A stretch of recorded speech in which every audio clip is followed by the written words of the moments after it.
This is Dr. Kim, licensed clinical psychologist and host of Love to Heal. Today we have an amazing guest. He dedicates his life to healing, to spiritual growth, and I am so excited that he's on today.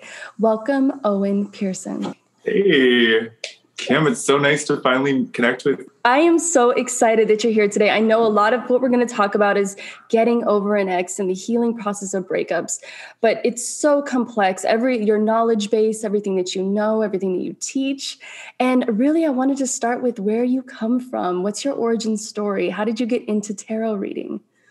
Okay, so I grew up in Canada.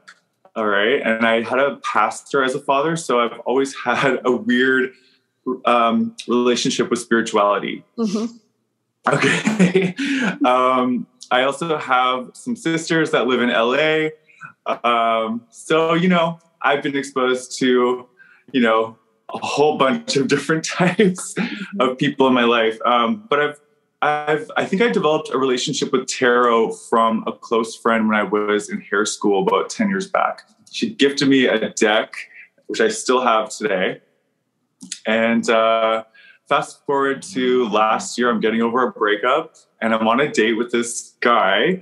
We're at the beach and I'm doing tarot cards for him. I thought it'd be a cute date idea. And he's like, wow, that's really popular on TikTok right now. So I'm like, what? Tarot's on TikTok? So I check it out. I'm like, okay, this is really something I could get into. So, that's how I sort of got into tarot. That's amazing. And the way I found you was because a lot of people that come to me for breakup recovery are actually, they're feeling like they have obsessive thoughts. And the way that they can satiate that is to figure out what could be happening in the future or what's really going on in the present. So a lot of people are drawn to tarot for that reason. But that kind of to obviously the maladaptive behaviors when it comes to recovering from breakup, but it also speaks to the adaptive. So they're trying to find some kind of solution. What's the answer? And on the other side of that is usually a product of a lot of self-work. What have been the benefits of tarot and what have been the things that have been, maybe not so good or things that people can slip? It could be a slippery slope maybe. Yeah, I mean, the elusive will my ex come back question that I get is the top one that I get from my clients. Mm-hmm. I mean, and I'm guilty of this charge too. So, I mean, like I said, I got into tarot after a breakup about 8 months ago. And, I'd be checking the cards every day, being like, how does he feel about me? How does he feel about me? And so that does bring up the question of, living in the past, checking in on your ex on social media or tarot. I'm guilty of both. Yeah. My ex used to spy on me on Instagram. I caught him a few times, like for months. And then finally, this last month, actually, March 23, I set the date. I'm like, hey, I'm going to stop checking up on him. And I'm going to let him know sort of like that I know that he's spying. So then he stopped, I think. I don't know. I don't check anymore because I don't care. But I every now and then I check through tarot, but it's, once you care about someone, you kind of always do. But it's not a place of like hope. It's more, like I say hope is like beggar's faith, Mm-hmm. Mm-hmm. So I kind of shifted from having hope to having faith that everything's going to work out for me.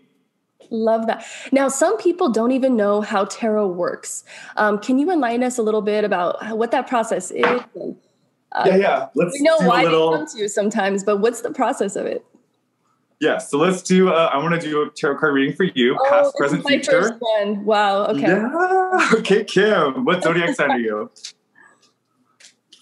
What's your zodiac sign? Pisces. Oh, I would have guessed Gemini. I was so curious about that one. Okay, cool. So let's just do 3 cards and I'll show you kind of how it's about. Okay. We could spy on your ex or we could do you. Up to you. Yeah, let's do me. I'm good with me. Yeah. Let's do you. We can either do past, present, future or thoughts, feelings, actions. Oh, that's fun. However you... Future. I'm down for future. Okay, cool. So I would do 3 cards and obviously each card represents, you know, a various area of your life. So you got the death card. So a lot of people think that this means, you know, oh, someone's going to die, but this is transformation. This is a beautiful card. Ooh, I like that a lot. Yeah. So going through big changes, embracing an ending, maybe embracing the new. Mm-hmm. Okay. So that's kind of like a little example of how tarot can work. Thank you for that. That was a nice surprise. Yeah, that's amazing. Yeah.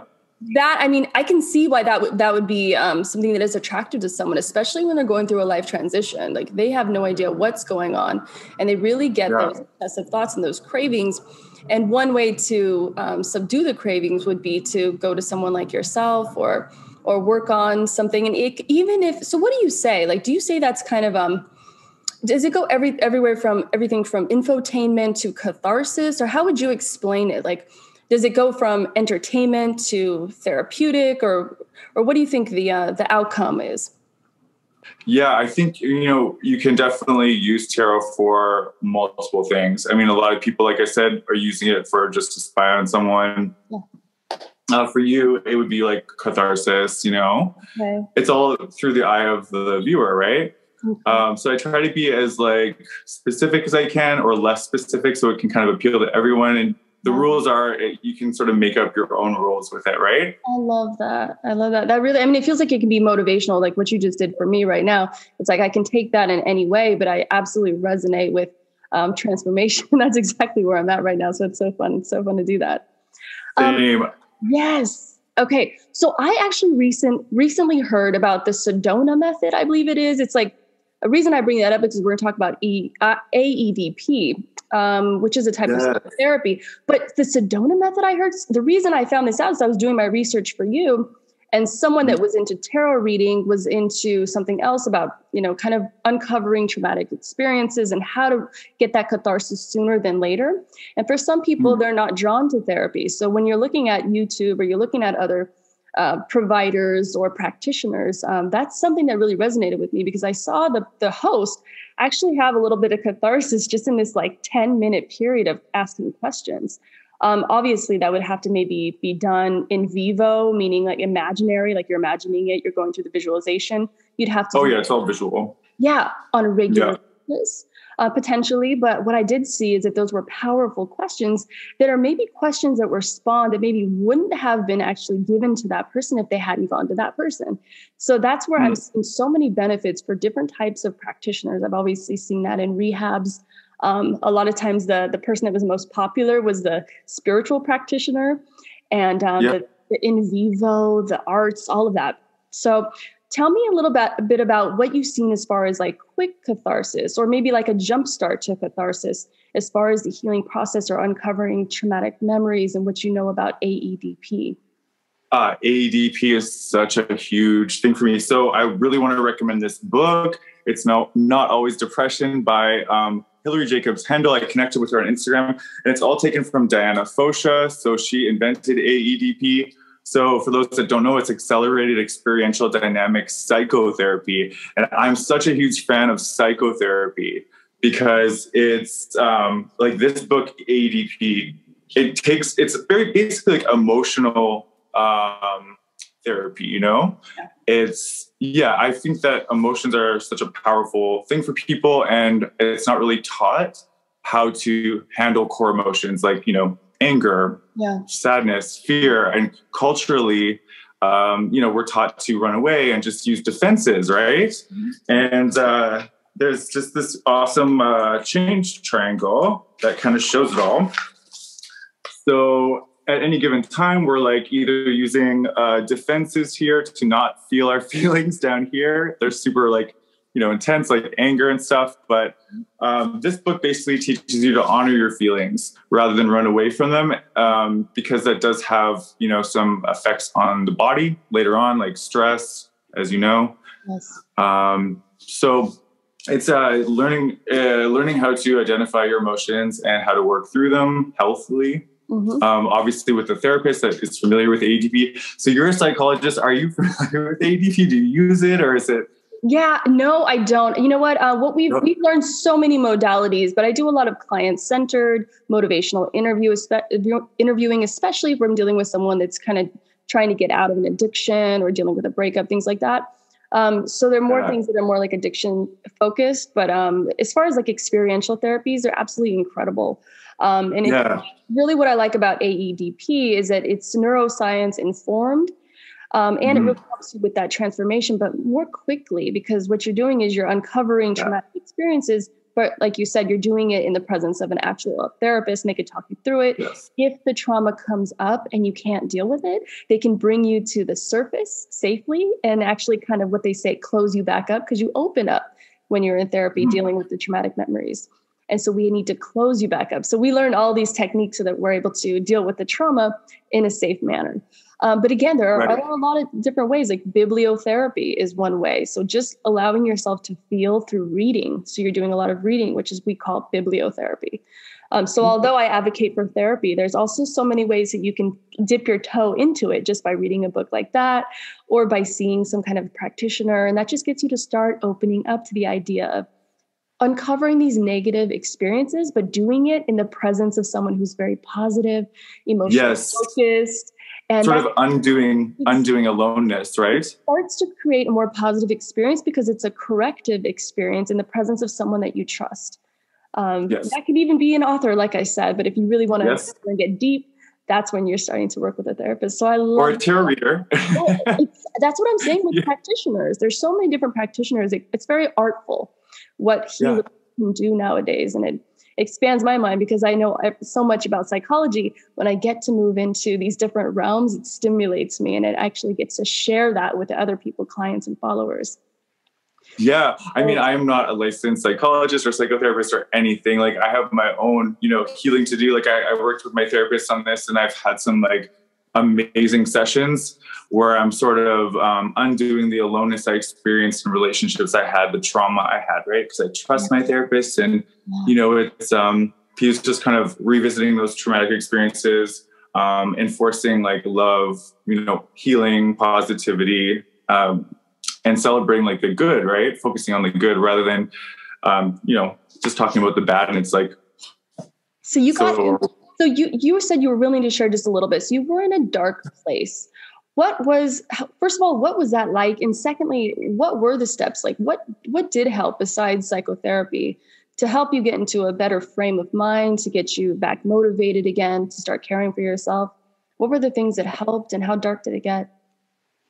I mean, I'm never not scot-free. You know what I mean? Like I go through dark places, and like you said, bibliotherapy.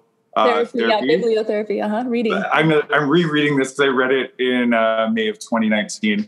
Then I entered a very toxic relationship in December for 8 months, and then it completely undid all the work I did. Ooh, that happens. Yeah. So I needed another 8 months to sort of cry and, spy on my ex through tarot and Instagram.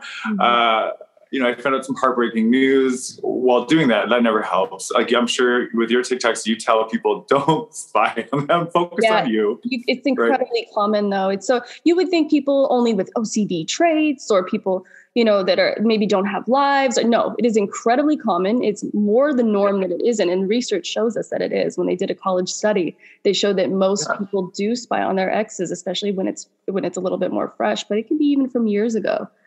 And it's because you once shared an intense connection. You cared about this person deeply, and then all of a sudden they're gone out of your life, and you're like, I still kind of care, even though they hurt me badly. Also, Owen, it's like a part of your life. Sometimes people have such a strong association with everything they were doing around that time that losing that person that was like their best friend feels like they're losing a moment in time. So it's like a chunk of their life they feel like they're missing. I mean, it's like a death, right? Oh, there you go. It's like a death. But I'm really happy to read this book again. And I love all of your TikToks. They've been so helpful. Right. And, I've got clients that come to me and say they get into tarot reading on TikTok, or they start hiring you, someone like yourself, and you specifically, because they feel like that's going to, sometimes you need a positive distraction and that can buy the time. There are a lot of let me tell you something. If anyone thinks that's maladaptive, there are a lot of maladaptive things people do after a breakup that unfortunately are way too common, like excessive spending, excessive sex, drinking, drug use. Their agitation goes up. Their mood can become extremely unstable. Even if they don't have a diagnosis, because it really feels like you're in some kind of an episode when you are dealing with a breakup. So it's even dually punitive or dually painful when you have something like a mental health issue going on, plus you're struggling with that type of transition. So yeah, it's just more common than not. So one thing that you have to do is release the shame of those thoughts, of those behaviors, and just try to do better the next day. That's all you can do in that situation. It's hard to let go, if unchecked. Basically, you kind of will just, like a hamster, repeat the same things. If you're drinking, especially, and distracting to never deal with that. So, I've read books like, Attached, attachment theory. I'm the anxious one. My ex is the avoidant. Yes. And then sometimes you become like the avoidant, right? Yeah. Or the narcissist empath. Right. Exactly. Yeah. It's all very helpful. But I think you're right, Owen, because if you're not trying to uncover kind of the past, like the attachment issues that you already had, the past traumas that are that you're repeating, if you're not trying to feel, and let me tell you something, I was not a big feeler in my teenage years, but we're forced to do therapy to become psychologists. So even if you're not someone who likes to feel, we've got to get to a place where we enjoy that feeling, even if that takes music, even if that takes tarot, even if it takes getting into the arts. We got to find a way to embrace that feeling, those negative emotions. And sometimes exercise for me, so helpful to release anger or even sadness. I'll go to the gym and I'll just sweat it out for an hour. I'll come back and I'm like, okay, I'm okay. Yeah, that's a great point. Yeah, you're so right. Because I talk about the antidepressant effects, but you're so right, because you can feel that anger and get it out. Absolutely. While you're running, you got to find a healthy way to release the anger, right? Or if you have someone you trust, like a therapist or a friend, to release it in a healthy way. It's so true. Right? And another thing I like about what you do is that, a lot of times they're bombarding their friends with this information and they're venting and it sounds like a broken record. Now you're going to sound like a broken record. I feel attacked. Yeah, but you're going to sound like a broken record. So our friends kind of on some level have to accept that. But at the same time, we also need other practitioners in our lives so we can get that out as well and release the anger, be agitated, feel free to feel agitated, feel free to feel confused. It's not fair to dump it on your mom or your friends or, whoever your person is. It's going to happen, but it's better to have a few other resources. Outlets, yeah. Exactly. Absolutely. Like tarot, I feel like going back to what's healthy for tarot and what's not. Yeah. Okay. So I'm definitely guilty of, like I said, unhealthy tarot, where you're constantly in a hope. You're in a beggar's place of, do they miss me? Will I come back? That's never healthy. And I always try to reinforce my clients back to them. What do you got going on? Let's celebrate your talents. Let's celebrate, what you have to look forward to with or without them, and going back to your videos, you're building that up too with them. You're like, let's focus on you and let's not check them and let's go no contact with them. And then they'll be like, hey, I missed that. And you're like, yeah, I'm doing my thing. That's really positive reinforcement there. Yeah. I think the biggest sign that someone isn't close to getting an ex back and isn't close to having that full healing is when they're asking the question, which is absolutely normal, but they're asking the question, what do I need to do to get the ex back? Now you're going to be in that place for a long time, and then you're going to be out of that place, and then you'll get back into that place for a little bit. But what you'll notice, like you've seen, the time, the frame of reference of actually asking those type of questions becomes shorter and shorter, and it can become fleeting. So maybe you'll have that thought once a day, twice, up to 10 times, but it'll be more fleeting after a while. And what you'll notice is people start being more attracted to you after that happens. But maybe, and hopefully, healthy people will start being attracted to you because you'll be more aligned with that healthy mindset. So it is with your ex, depending on if they're healthy or not, or depending on if they're ready for you or not, may be repelled by that because you can get to that place where you're doing so well. But hopefully you'll start getting so many really healthy friends attracted to you so that that becomes more of an option rather than a must as far as getting them back. Yes. And then, I mean, most of my clients are sort of like the empath and not the narcissist. So they're kind of in a place, or, you know, the anxious one. Yeah. So they're in a place of like, will they come back? Like, am I worth it or whatever? It's like, it's identifying the different types of people. You can, you know, sort of tell by the vibe of someone if they vibe with you, if you're in a place of high frequency and you respect yourself and you have, you know, healthy boundaries, those kinds of things. So you're not susceptible to those kind of, what do you want to, I don't want to call them like attackers, but energy vampires, whatever. Tell me about high frequency for you. What's your definition of that and how do people get that? Yeah, I mean, you know, the term like good vibes only, that's a nice thought, but it's never good vibes only. But I totally, that's like a high frequency kind of thing, right? Like you want to operate from love at all times, but it's having a healthy way of looking at the negative and be like, I'm not going to listen to that. Like the inner saboteur, like RuPaul calls it, right? Okay. We all have it. We all have that negative voice in our head. And maybe it's, you know, a caretaker from a childhood, a trauma that abused you, or maybe it's an ex that was, oh, you're never going to amount to anything, whatever it was, it's there. And it's like, you know what? No, that's okay. I'm going to do me. And I hear you, but it's just, you know, you learn when to have a healthy relationship with that. Yeah. And I think behaviors say everything. And I think this is a good way to monitor friendships, relationships, exes, and everything.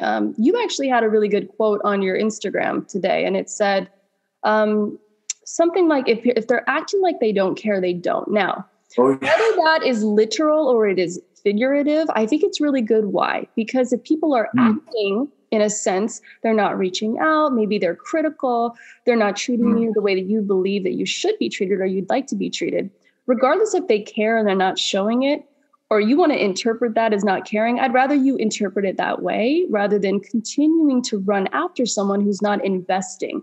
Because you should never have to prove. Exactly. If they're not investing, then that is likely an indicator that their interest is lower.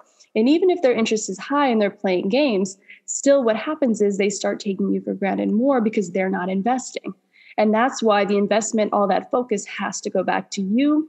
And it could be investing into you so that you can help others, whether that's philanthropy or whatever, whether that's school, academics, so that you can start teaching and inspiring people. But that transformation is usually what we want to see happen, along with exercise and mindfulness, things of that nature, but that growth. Absolutely. Yeah. I think that quote is really a good motto to, if it feels bad, it is, you know? And there's no point in trying to explain to someone that probably won't understand or support you if they're gaslighting you, you know. Exactly. Gaslighting is so dangerous because you start to believe it and you're like, oh, actually I am crazy. I'm overreacting. You're not. You're human. We all have unique emotions, and you know, not everyone can cater to them. So you know, that's a really good motto. Yeah, if it doesn't feel good, just leave it. You know, you shouldn't have to prove to anyone. Other people too. Well, a lot of times I'll see is people after a breakup will make excuses for their exes. Maybe they have a family, someone in their family has an illness, whatever. You just have to know what your standard is. Maybe you have a standard where you need to be messaged more often. Maybe you have a standard where you need an actual commitment. It depends on what your standard is. Maybe you like a casual relationship. Maybe you like monogamy. Maybe exactly. How about that? That's what I'm getting at here. Maybe that is your preference, is monogamy. Exactly. So you got to know your standard, and you can't make moves that way. Not if it compromises your value system or what your standard is to make you feel good, because we do have different attachment styles.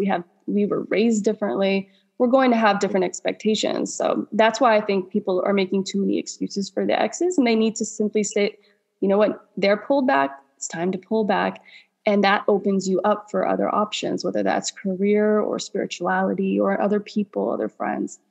Growth, self-growth. I always say to my clients, like, you know, you can have all the love in the world for someone and they could very much well love you back. But, you know, the saying, if they wanted to, they would kind of thing. It's like they could have all the love in the world for you. But if you want different things, like if this person wants monogamy and that person wants open, you love each other so much, but sooner or later, it's going to be hell, you know? Do you attract a lot of nice people? Because a lot of times I say this is like nice people problems. It's not all the time, but a lot of the time, because they're making excuses for people. Maybe they went overboard in the relationship, or maybe they were the ones taken for granted. Is that what you're seeing come to you, or is it pretty much a wide? Honestly, I've had different types of clients. I do attract the nice person or that gives too much, you know. Yeah. Mm-hmm. Sure. But I've also had like straight men, you know, like ask about girls, and I'm like I'm just rolling my eyes like, come on, man. Playing games and things. Yeah. Yeah. I'm like, I'm not gonna contribute to your toxicity. I'm giving you like sound advice here. Oh wow. That's like married men trying to get their wife that's thinking of leaving back. I'm like, do some housework. I was like, oh, I bought myself a truck. I'm like, well, that's probably not the best way. I'm like, I'm looking at my mom like, Mom, what do I tell this guy? I'm like, I really care about my clients though. Like, honestly, I was going to talk to you about this. Mm-hmm. Obviously, you have learned, how to separate your own personal emotions for a client and, and not let it affect your own mood. But has that ever happened with you? Like, have you ever gotten a bit too close to a client, and what do you do? Gosh, we were taught that it is maladaptive to get too close. So we're taught that it's really about them. Now it's natural to get bonded with them. And I think what you're saying is you're emoting more often, or you're feeling what they're feeling more often. And that's something I think I was already kind of good at compartmentalizing with clients, so I wouldn't take it home necessarily. There have been times where I've heard such traumatic stories that I have to be very careful. Either I'll put a lid on it, depending on if it's a psych evaluation or if it's therapy. I don't put a lid on it. But if it's a psych evaluation, I do. So I won't have them give me too many details, because that's my boundary. Now, if I'm getting close to a client, it just means that I'm maybe more attuned. I'm really in this experience with them. So they'll see the agitation as your bond gets deeper. And some of that's good, because they want to see that you care, and you do organically care. So the more sessions, they're going to see you get a little tense, and that's good because it's a shared experience. And the only thing that you want to, be careful of is that you're not having, nightmares, or you're having problems with your relationship because you're bringing that home.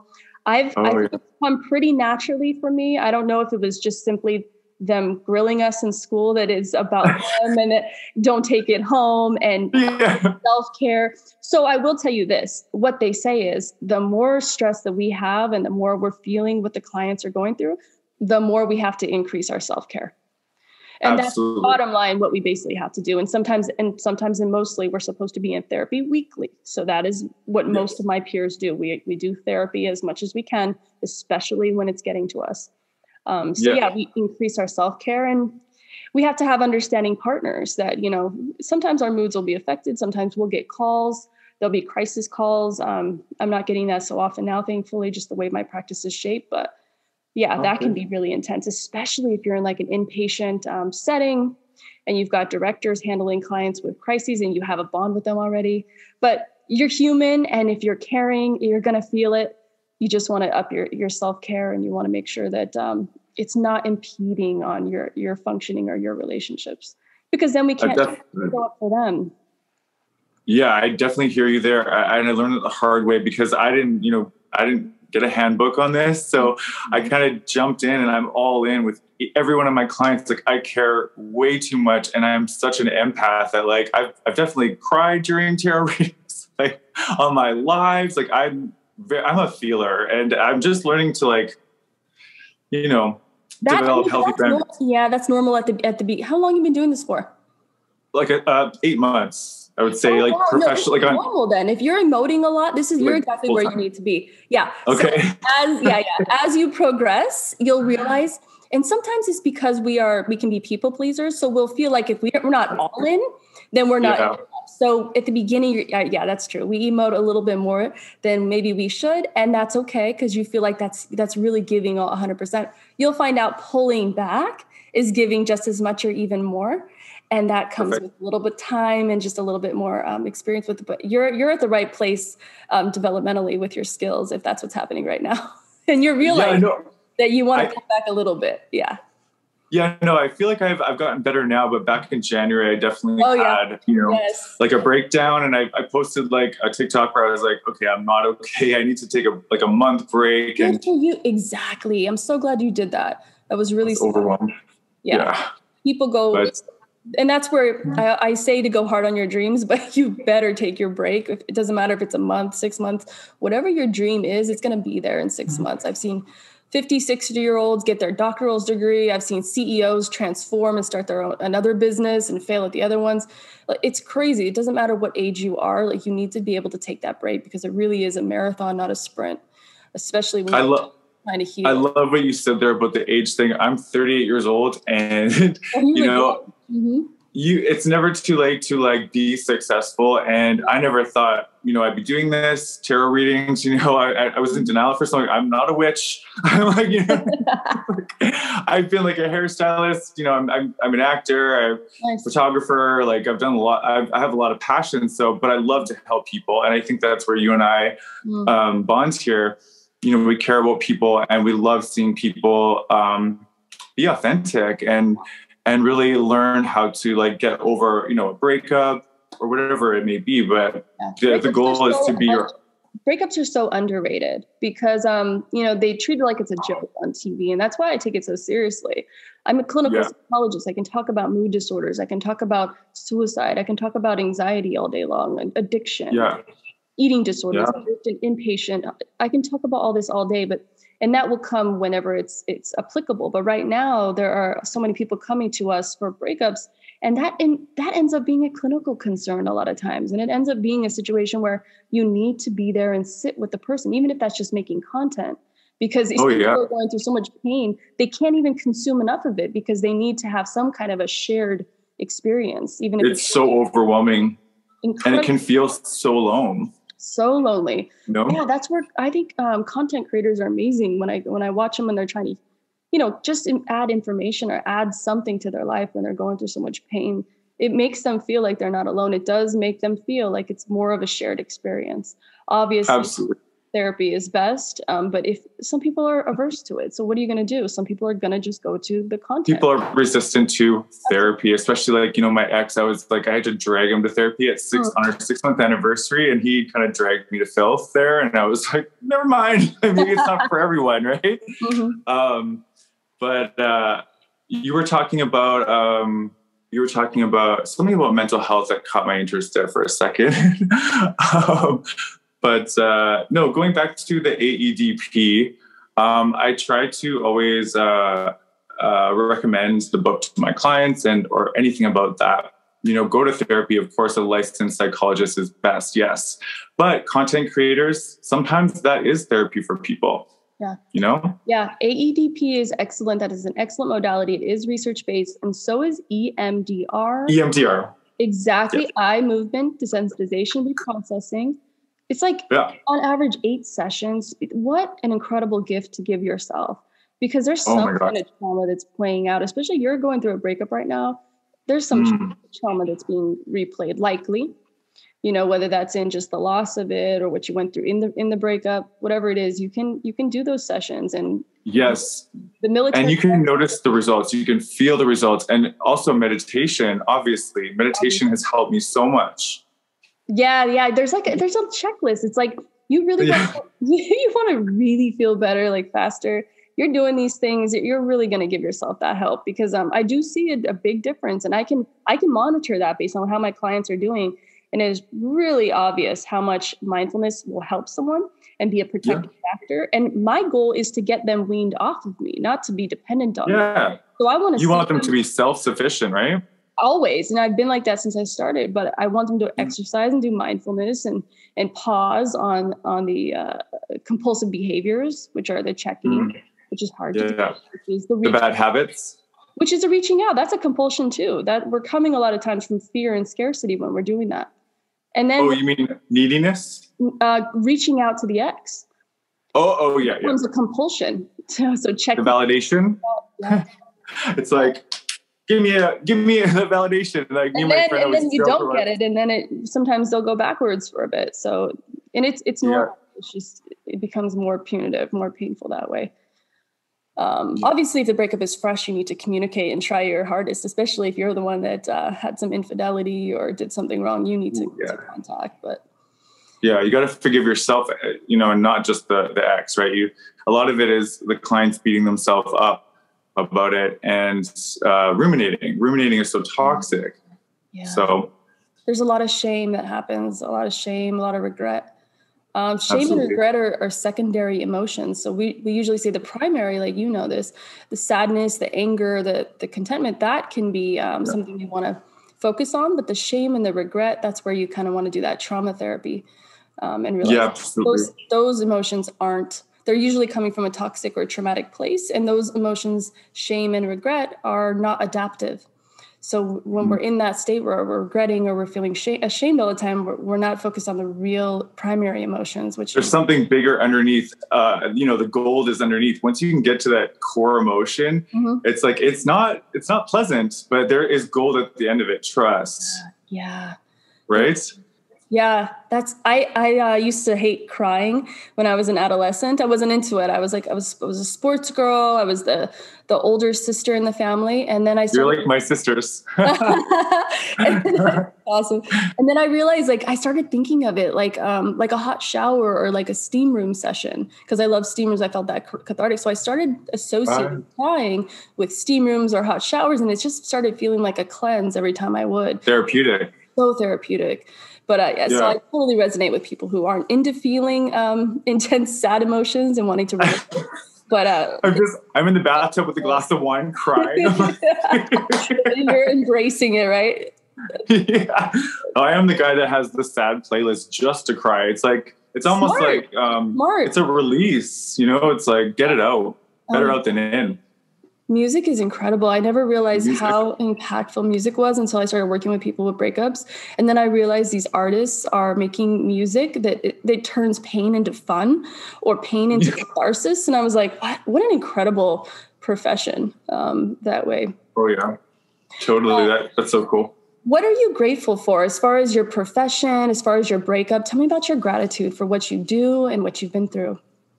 Honestly, I have so much gratitude just to be able to look at myself and take responsibility for myself. That is so rewarding. Like when, it's hard. It takes a lot of courage to admit, like, okay, I messed up here. What can I do to be better? I don't like this about myself. Clearly they don't like it about me either.